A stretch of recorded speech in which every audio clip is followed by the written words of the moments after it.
So why didn't the evil opt for the Valley instead of New Orleans when it came to this terror attack? So Phoenix, we had a brush with ISIS in the past. I don't know if you're aware of this. In October, we had a teenager was arrested in Phoenix, had planned on attacking the Phoenix Pride Parade as part of the whole ISIS thing. And I think there's been some others, at least in Arizona, years in the past. So especially when it comes to the teenager, I think this is another instance where you have homegrown terrorists. In other words, they're here and then they find themselves online in some sort of an online community where someone will say, oh, can you believe what's going on here? Can you believe that? Somebody should do something about this. Wouldn't you want to be somebody that could be a warrior? And then they sort of groom these people over the course of months and months and months until all of a sudden they start going, yeah, boy, that makes a lot of sense to me. I'm going to do that. In the case of the guy in New Orleans, it sounds like he converted to being an ISIS acolyte before the summer. You mean he born in the U.S., you said Texas native. Army veteran. Yeah. So, I mean, here's a guy that swore his allegiance to the United States, is willing to die for our country at one point, and then, I don't know if you want to call it brainwashing or radicalized. Yeah. Perspective evolved, however you want to frame it. Yeah, radicalized. Let's say radicalized. And then here he is now killing people at random in furtherance of the ISIS nonsense. Now, let's not kid ourselves. Other individuals like this guy are probably spread throughout the country. Oh, I agree. Yeah. Lone wolves that are, and I think that probably you've got a number of ISIS operatives that are on the Discord channels and the Telegram channels and all these others that are trying to find people who are susceptible. But this guy did not live in New Orleans. No. So he drove to the French Quarter. Yeah. Was it right down Bourbon Street? I know the French Quarter is an area. There's Canal and Bourbon. So and he was on Bourbon Street. So he leaves Texas, drives to Bourbon Street. Yeah. So why there? Why not out here when we had the Peach Bowl going on the East Coast? You had the Fiesta Bowl going on here in the Valley. Yeah. And you had the Sugar Bowl that was supposed to go on in New Orleans. Why New Orleans? So one real easy answer, really like overly simplified, is proximity. New Orleans. What do you mean by proximity? You can drive there in the afternoon from Houston. Okay. All right. So if you're driving from Houston to here, it's a long drive. If you're driving from Houston to New Orleans, you can do it in the afternoon. Okay. All right. There's a few hours. So that's surface really easy. But I think there's a reason New Orleans became a very attractive target. For instance, if you're based in Houston, he could have gone to Dallas. Sure. Right. And Dallas has got next weekend, they've got the semifinals, right? Well, and even without that, there's any number of New Year's Eve, New Year's Day celebrations going on throughout the country. Why not just in Houston? Right? There's plenty of stuff happening there, including NFL games, for instance. So did the football game have anything at all to do with it? I guess is one of the big questions that we're all wondering. I don't know if we're going to get an answer to it.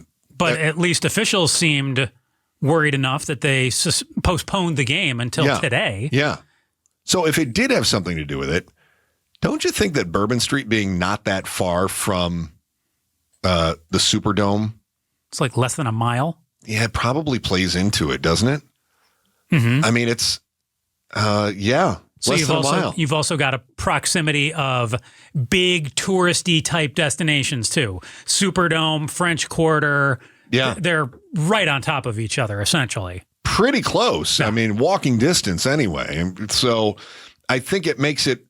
Whereas in the Valley, Scottsdale you can't walk. What, 30 miles from Glendale? Yeah.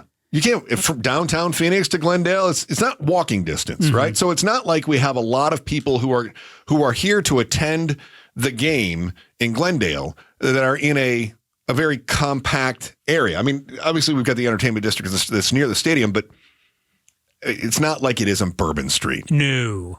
Don't you think Bourbon Street's kind of a destination for New Year's Eve as well? So I've never been down in New Orleans, but I've talked to some people who have been there. Yeah. And Bourbon Street is definitely a New Year's Eve, New Year's Day. It's a party destination, not unlike the Strip in Vegas or,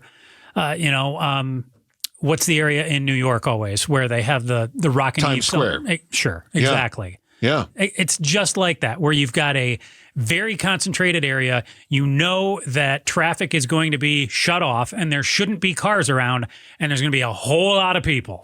Not only that, but let's point this out too. Bourbon Street is incredibly narrow. Here, Joe, I pulled up photos for you. This is on Google Maps. As you can see, Bourbon Street, if you haven't been there before, is only about 2 car widths wide. Mm-hmm. In fact, even on the Google Maps from earlier this year, you can see that it is so narrow you can get some cars park on the right-hand side, and then it's a one-way, and then people fill the streets. Walking down the other side. You don't so there want to are drive down cars. But you don't want to drive down that. That's just mayhem. No, and so we're not supposed to be any cars during New Year's Eve, New Year's Day morning. Now, as you can see from the photos that I've shown is that you the here, bollards that they've put up there? these are the bollards that they had in place at one point. Now, Bourbon Street, again, very narrow area. The bollards are the thick concrete posts, and you'll see this around different areas where they don't want people driving. Right? So they're all over in Vegas. They're like every meter or so. Absolutely, yeah. You can't drive onto Fremont with a vehicle. No. Because there's bollards in the way. You can't drive up near where the Bellagio fountain is because there's dozens of them. Yeah, they're all over the place. And there weren't any in New Orleans. Because they were getting ready for the Super Bowl and they were apparently undergoing some construction and going to put new ones in. Yeah. So they put a cop car in front of this area instead. But do you know how to get around a police car that's blocking the road if you are a terrorist? You just drive on the sidewalk. Mm-hmm. Which is what happened. Yeah. He just drove around the police car onto the sidewalk, and all of a sudden he's down Bourbon Street, and we know the hell that he raised. So I think you had not only is Phoenix less attractive because of the proximity to the stadium, that narrow street makes it really easy to mow down people. Yeah, if your goal is carnage, it's easier to achieve your goal, and people are there for the celebration. That's a destination for New Year's Eve. It almost becomes like a human bowling alley at that point. If I don't mean to be too graphic about it, but that's really what this guy was looking at in this case. You also have people who are there for a party who the last thing they expect is a car to come flying down the road at them. So their guard is down. Yeah, they're there to, get drunk, have a good time. Thanks for watching the Chris and Joe Show. Click to see more from Chris and Joe and tap the button in the middle to subscribe to KTAR News.